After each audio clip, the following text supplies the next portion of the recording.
a true leader. Now, that said, there are many times out there that um, you try and look up leadership or try and just define it in one singular way, and it doesn't always work that way, unfortunately. And so many times we have to look at what are the different attributes, what are the different abilities and capabilities of a leader. And one of the things that has continually been a thing for us is that if you're true to yourself, you can be a true leader. It doesn't have to be a rank, title, or position. So many people get stuck on that. Well, I'm not in charge of this, or I'm not in charge of that. Well, it doesn't matter. Can you help? Can you be that person that steps up for a little bit? I think one of the things that, and we'll discuss this more when we get more into the technical skilled leadership side of things, but I specifically am referencing being a servant leader, being willing to serve. That's got to be step number one, is are you willing to serve? Are you willing to follow first? Are you willing to learn? Are you willing to be guided? And then are you willing to take that and help others? That's what being a true leader is all about. But I can't tell you how many times from a technical aspect is, well, that's just not my job. Or, well, that's not my team. That's not my area to work in. I get it. I do, especially if we're talking pay and not want to step on people's toes and whatnot. But if you have the know-how and you can at least help point the right direction, then be a true leader and help out. With parents, how often is it, well, go ask your father or go ask your mother. They're not here. Then I don't know what to do. Well, maybe that is the case because maybe there's something specific. I get it. There's some give and take. There needs to be in a family. But there are so many times that, and I know I've done it, where, well, mom's not here, so we just won't do anything. Let's not do that. Let's be a true leader and find something you can do. Figure it out. Okay? That's a huge part of leadership, is figuring it out. And so we've been talking about all these different skills and abilities since the start of the year in the segment called Leaders Are ... And then we have a descriptive word that goes with it. And so we are actually today finishing the main category of servant leaders. Now, if you haven't noticed, or if this is your first time watching the show, myself and my co-host Mike Van Pelt and Jim T. Chong, who he had to hop off, but he was able to get us started. So we're grateful for him. I'm grateful for his support in us in the Global Cooperative Chamber, which meets on Wednesdays. You can seek either one of us for more information on that. He's not able to be here with us today, but at least for a little while. But Mike Van Pelt and he and Jim and I have been talking about all these different characteristics. Those under servant leadership being, leaders are humble, authentic, vulnerable, compassionate, blessed, faithful, grateful, believers, believe in what they do, passionate, they're forgivers. Hey, Jim's back. Maybe he is able to be with us today. He's on mobile, folks. We'll give him a break. Leaders are open. Leaders are givers. Leaders are kind. And today, we're going to finish that up with this. Oh, him gone again. He's on mobile, folks. We're going to leave it at that. Okay, later on, everybody, just foreshadowing and playing the video forward in life, we are going to talk about how leaders are fun. We do have fun on this show, Mike. But as I close out this opening part of the segment here, leaders are love. Now, before anybody says, oh, we're going to get all mushy and all that, no. Yes, as parents, we need to love one another. As friends and family, we can love one another. I love Mike. I'll be 100% honest with you. I love the man. He's been a huge inspiration in my life. And I mean that from the heart. Okay, so yes, there is that. Jesus said the same thing. Love God, love others. There's a recurring theme in Jesus. And if you're watching this later on, this is the day after Resurrection Sunday. He loved us so much, he gave up his life, and not only gave it up, but came back and said, I told you so. He loved us so much that he kept that promise. So yes, love, okay? But the other thing with leaders are, and Mike, you can take this any direction you want when I hand it over to you, but leaders love what they do. Leaders love those that they serve. They love the product that's being put out there. They love that those are around. Love should be an everyday community thing between people, and that's how we arrive at being forgivers, at being humble, at being authentic, at being blessed. It all centers around this one word, which is not just a word, it is an action. It's to love. So Mike, thinking about all these different topics that we've talked about, and of course, we always talk Jesus on here. What are some things as a leader and thinking about all those past descriptors, those topics, these subcategories under servant, what does it mean to just be love as a leader to you? Such a great question. Well, I'll tell you, it starts with loving you first, for sure. And that may seem obvious, but it's not. Real There quick, if are, I could on that, Mike, real quick, sorry. Something I failed to mention, and I did this a lot when I was preaching. I always said, love God, love others. It's just as easy as that. Something Mike said that reminds me, I for some reason, I don't know why, maybe because I've struggled with it. I don't know. Love God, love others as you would love yourself is yeah, that full verse. And so many of us get stuck on the love God, love others. You've got to be able to love yourself and take care of yourself. Go ahead, Mike. yeah, no, it's 100% true. I mean, I've gone through periods of my life, like a lot of people have, where I didn't enjoy what I was doing professionally, and that's because I didn't have a passion for it. I didn't have a love for it. I maybe at certain points just didn't even care about it.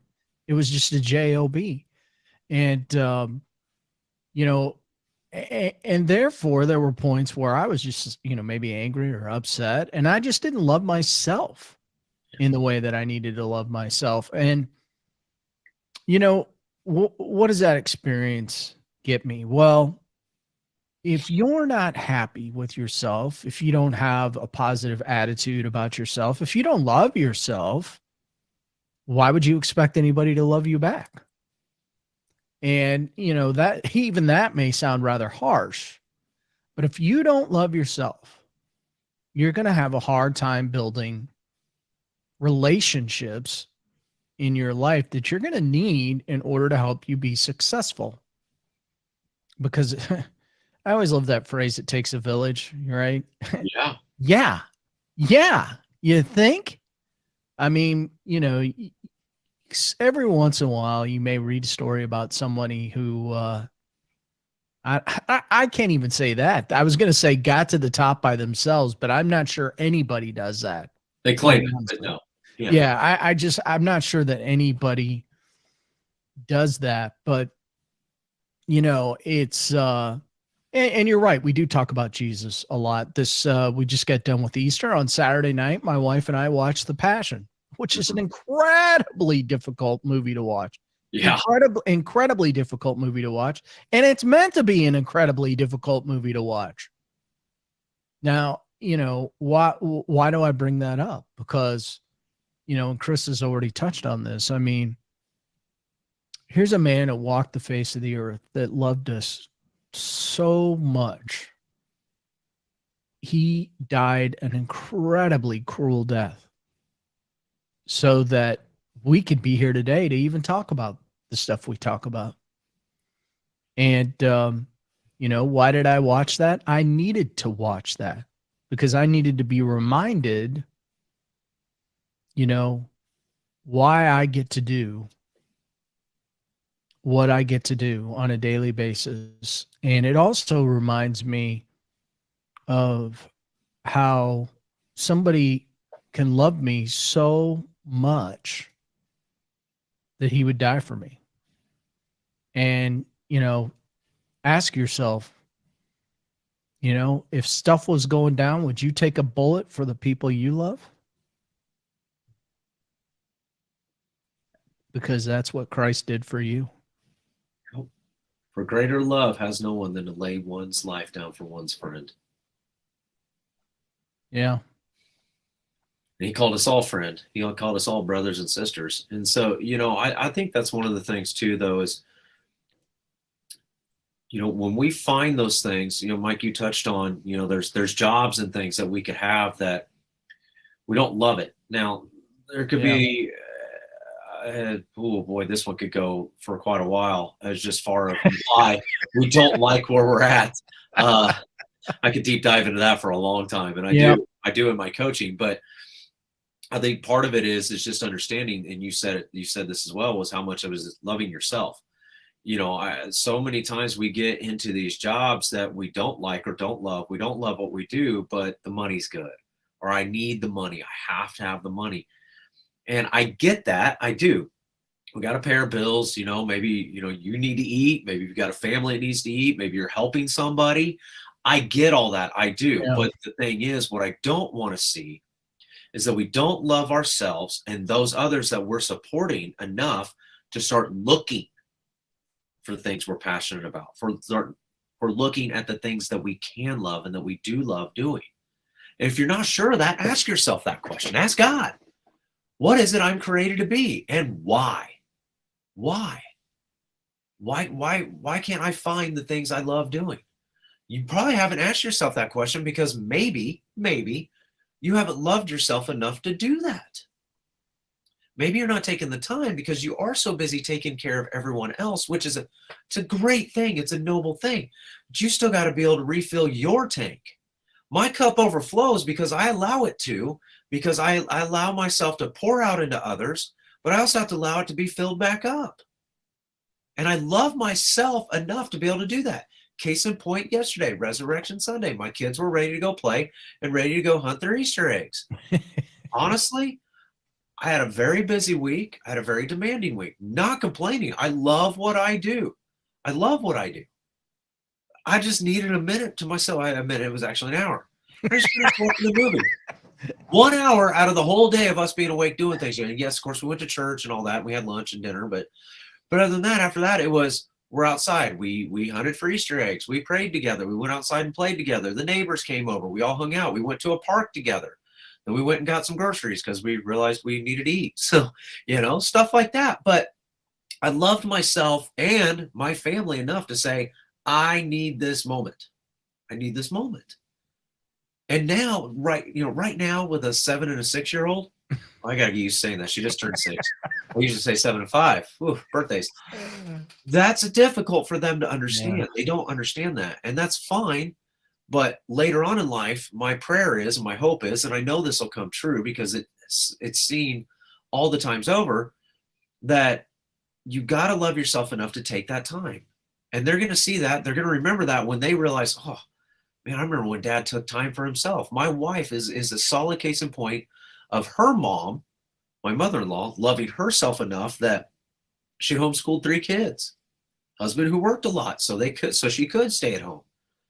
And I don't know the timing, but she always took, I'm going to call it an hour, to sit in her bedroom by herself with the door closed with a cup of coffee and her Bible. And when you ask her, how did you get through those days that, let's just be honest, kids can be difficult. They just can. So are we as adults, though, so own it. But she said, she goes, Bible and coffee.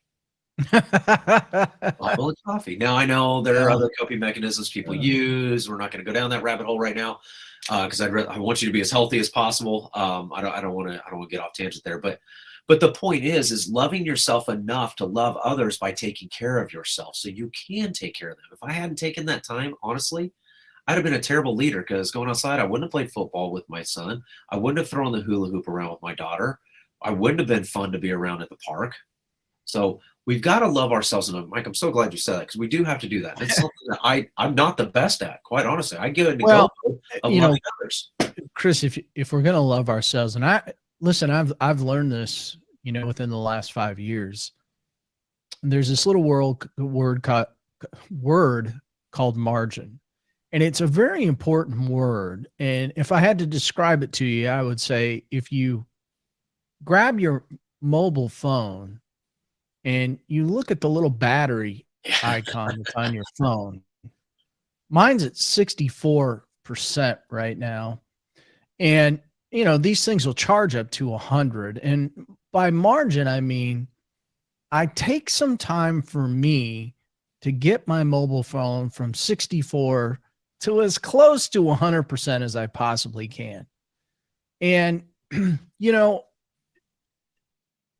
are a variety of ways to do that. Prayer, go for a walk, exercise, take a nap. The list goes on and on. But the important part of it is you need to find things that work for you so that when you're with your family or you're at your job, you can be present. Because if your battery's hovering around 10% and that red light's about to come on, that means your fuse is probably going to be a little short. And when your fuse is short, you know what happens. Yeah. You know what happens. Boom. And so, margin. In fact, I was just thinking over the weekend, Chris, there's a retreat that I've been on here just outside the Atlanta area before, and it's coming up at the end of the month. Man, I just can't figure out a way to pull it off. But boy, oh boy, would I like 3 or 4 days with a group of men out in the woods. Could I use that right now? Yes. Now, am I going to have to put it off a little bit? We've got some family decisions that need to be made in the coming weeks, and it just does not fit in the schedule. So I'm trying to figure out other ways to make sure that I'm being my best version of me. And that's important, man. It is important. You can't have all these other leadership.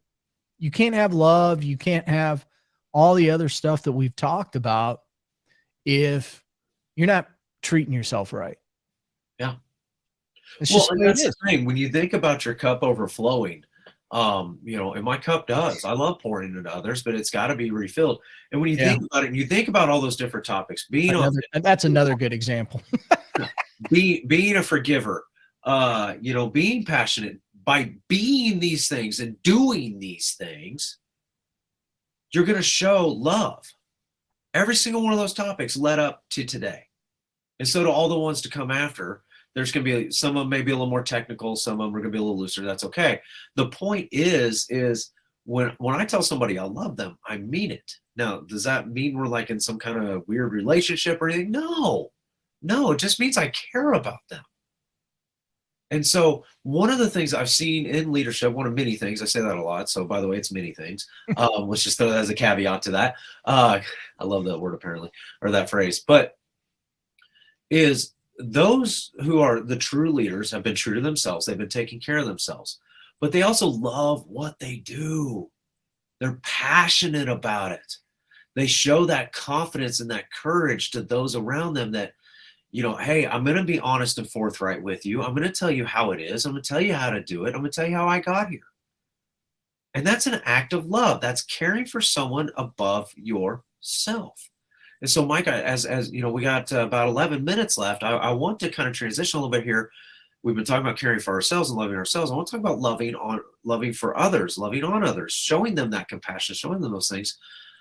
How are some different ways we can express love to one another, whether it be through the passion that we show in our work and our job, or how we show it for our wife and our kids or husband, ladies, if you're watching, however that may be, how do we show that? Well, it starts with caring about people. And by caring, I mean just listening. Not everybody comes to you with a problem that they want fixed. Now, our go-to typically as human beings is you come to me and say, my car's out of oil. And I would say to you, well, put some more in it. Yeah. Now, I realize I just simplified, gave a real simple solution, but life's a lot more complicated than that. And a lot of times people just want an ear. They want your heart to be present with them. And so I think it starts with that. We talk a lot about communication, as we should, and even that takes a lot of work. Can I say I've been the best communicator in my life? At times I thought I was the best communicator, but I thought that meant, I could talk real good. Yeah. And I talk a lot. Yeah. Talk a lot. Yeah. And I remember when I was young, people would say to me, Mike, you should get into sales. Well, sales has nothing to do with how good you talk. Now, it may have a lot to do with what you say, but that's a little bit different. That's a piece of what we're talking about. So, I just think, in a world that just absolutely feels like it's gone bananas. I mean, I wish I could phrase it some other way. I glanced on social media here earlier, and it looks like we had some other, wingnut Louisville, Kentucky decided he was going to walk into a bank this morning and just go bananas. And, you know, um, it's troubling. It's Yeah. troubling. And that is but one piece of some of the craziness going on in the world, where it doesn't feel like anybody's listening, or anybody's feels like we got a lot of takers and not enough givers, doesn't it, Chris? Absolutely. Yeah, it feels like that a lot, and that's a shame. And we need to get back to caring and loving each other. I mean, I don't know what else to say. It sounds so simple, but yet we've made it so complex, because you're on the right, I'm on the left, I'm on here, I'm on the, no. At the end of the day, I rest assured, on your deathbed, I'm not sure you're going to give a damn whether you're a Republican or a Democrat. I'm pretty confident, or that you had $1 million or 10.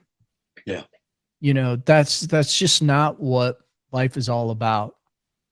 And boy, we could probably go all day about that, Chris. Quite honest. No, we could. And I think the biggest thing is, when people ask me, what do you want your legacy to be? What do you want to be remembered for? And, I think of all these different things.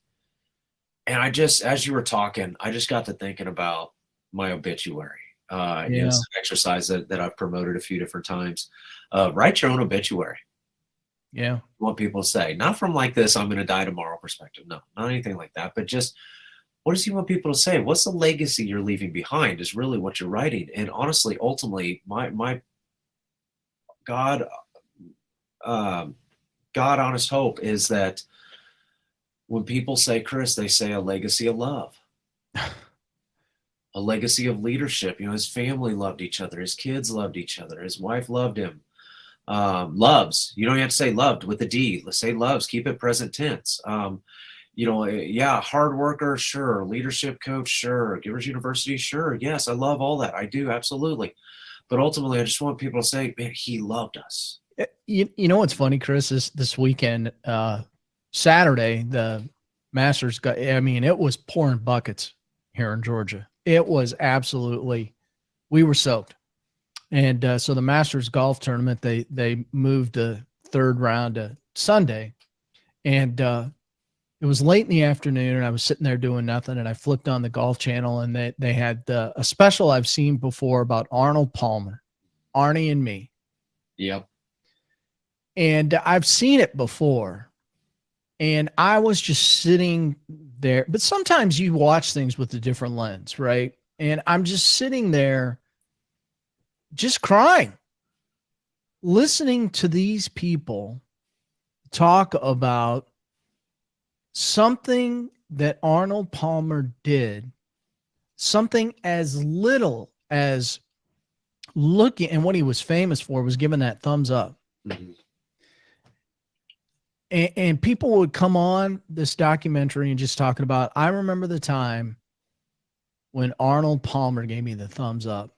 And it's one of the greatest memories I have in my life. And then these people that were talking about Arnold's first wife, Winnie, they built a hospital in Orlando, unbelievable hospital for childcare. And, but one of the things they deal with are premature babies being born in that hospital. And man, people were telling stories about their preemies. And I'm sitting down in my living room, and I'm just, I mean, tears are just coming out of my eyes, because I was thinking to myself, how awesome it would be to have somebody say those things about me. Yeah. Not out of ego, but to your point, you talk about writing an obituary, and I've done this exercise.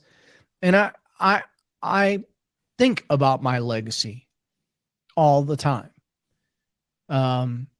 And I was just thinking about the things I was hearing them say about Arnold Palmer. And I was thinking, man, what would it be like if we all got to the end of our lives and we heard those things said about us? How would we change the way we act and the things we do this very minute in order to have those things said? Man, I have no idea why I was thinking that on Saturday, not even preparing for this, Chris, but I think that's what it's all about. I think that's love, man. And to think that somebody like and Arnold Palmer, man, that guy, what a legacy. Oh, yeah. What he left so much. You know what he was known for? Writing letters to people. Yep. Just writing letters after letters. And I've heard his administrative assistant say he would dictate to her and then he would sign the letter. Just these incredible letters that he would send out to people, hundreds of them, thousands. And what an impact. What a leader. I will not wear, I'll say this, Chris, I never wear a hat inside a building because one of Arnold Palmer's rules was, maybe if I'm working out someplace, okay? Maybe. But Arnold Palmer always had a rules that a gentleman never wore a hat inside. And if you walked inside his club and he caught you with a hat on, he would walk right over to your table and ask you to remove it. As a result, I never wear a hat inside because Mr. Palmer said that's a no-no. Well, and that's the thing too, though. So you think about that legacy, and the fact that Mike's not just doing it just because he's a fan of Arnold Palmer. He's looking at the legacy the man left behind. Yeah. So many people they look to different figures of authority or celebrity, if you will, and they follow everything they do. And then you ask them, why are you doing it? Well, I want to be just like them.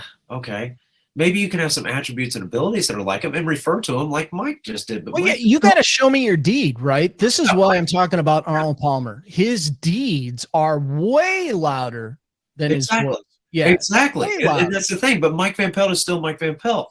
So he's got to love himself enough to still be Mike Van Pelt instead of trying to be, Arnold Palmer or whoever. I'm just examples here. And same thing with me. But then the other thing is that legacy we leave behind is how we treated others. It's not necessarily what exactly we have said or written or anything like that. It's just how we made them feel. How'd you make them feel? Did you make them feel loved? Did you represent yourself as humble and kind and compassionate and caring? Did you do those things that leaders are? And the biggest one it stems from is leaders are love.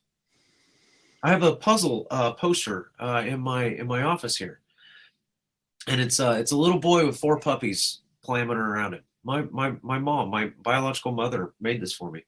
It says, if you love somebody, show it. Well, understand, yes, of course, I love my wife and my children very, very much so, and the rest of my family. But if we really love people, and we really can, I promise you, this is a thing. It can be a thing, and it needs to be more. Like Mike was referring to earlier with some of the bad stuff that's going on in the world. You love somebody, show it. Well, somebody doesn't have to be a family member. It could be, and I say this all the time, it could be the person you hold the door open for. Mm-hmm.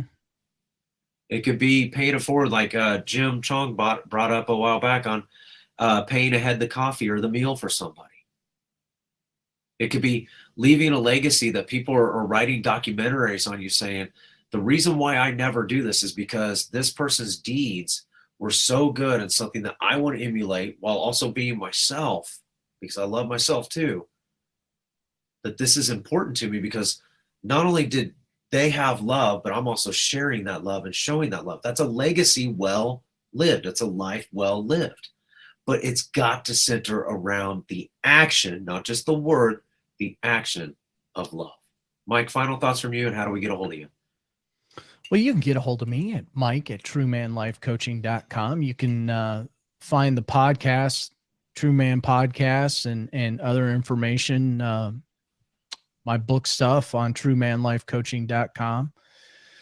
Final thoughts. This morning I was reading about priorities priorities in life. And I was reading Luke chapter 12, 16 through 21. And in there, Jesus told a story of a man whose main priority was himself and his possessions. And in telling that story, Jesus warned us against the danger of greed. Mm. And he also pointed out that when your priorities are not in line with God, there's going to be trouble. Yep. And, you know, if you're going to love well and live well in life, know your priorities and line them up. And, you know, I'd say, yes, put yourself first, but think about other people, because you don't know what somebody else, what they're carrying around, you know, and just care, just love, and be a leader, be a true leader by doing that. Absolutely. Absolutely. Like I said earlier, you know, my closing statement for today is, if you love somebody, show it. Well, let's love everybody. We don't have to love their deeds, but the more love we show in this world is going to make this a world a better place. I say that pretty much every single true leadership show, is be true to yourself by loving yourself, so you can be a true leader by loving others. And it really is that simple. We're the ones that complicate it. We allow excuses to come into life. We allow scars and things to hinder us, which I get it. Scars are there, but learn from them, live away from them, and keep moving on. Get help if you need it. Ask help. Ask those that you know love you. And if you're sitting here going, I don't know that anybody love me, start looking around. They're there. Find them. Start reaching out. Mike just said it. Communicate with one another.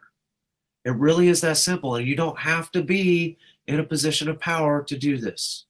You can make the power by doing it. That's a legacy. You can reach me, Chris, at eaglefireenrichment.com. I love talking all things leadership. I love doing this show with Mike Van Pelt and, of course, Jim Chong, who unfortunately wasn't able to stay on today. But, you know, everybody needs love. That's actually a song, and I highly recommend you looking it up, because I just forgot the name of the artist that sings it. But we need more love in this world, and it makes it a better place. So please, please, please, folks, share some love with somebody, anybody. Share some love and make it positive, make it real, make it authentic, be humble about it, be vulnerable about it. You don't have to make it weird by any means. Just saying I love you can go a very long ways. And I'll close out with this. Don't allow the opportunity for love, or missing the opportunity for love. Again, I'm not talking relationships necessarily, to be missed because you're distracted. I share this because I was not being a true leader as a dad. We had not had the best of mornings with the kiddos. I was a little annoyed. And my 7-year-old, Dad, we're in the car. Dad. And I just wanted to listen to music and grit my teeth and not talk to my children. Dad, I'm talking to you. It's like, oh, wrong. I said, what? And I was mad. What? He goes, I love you. Oh. Oh yeah, little 7-year-old boy, daddy blue eyes, and daughter, Daddy, I love you too. Love you, guys, you know. And I had to sit back, and I was like, Chris, be a true leader in this moment. Forgive, which we talked about on here. Be authentic with the kids and say, here's why I'm mad, and be willing to apologize. Show them the love. Don't just tell them. That's what we need more of. So until next week, where we kick off our series, like I said, we're going to run into a little more technical discussions on these, where leaders are skilled. And we will be breaking that down more and more in the coming weeks. But until then, don't just have a good day. Go out and have your best day ever by making every day great. Remember, you can't never did. God bless us all. Thank you so very much. Take care.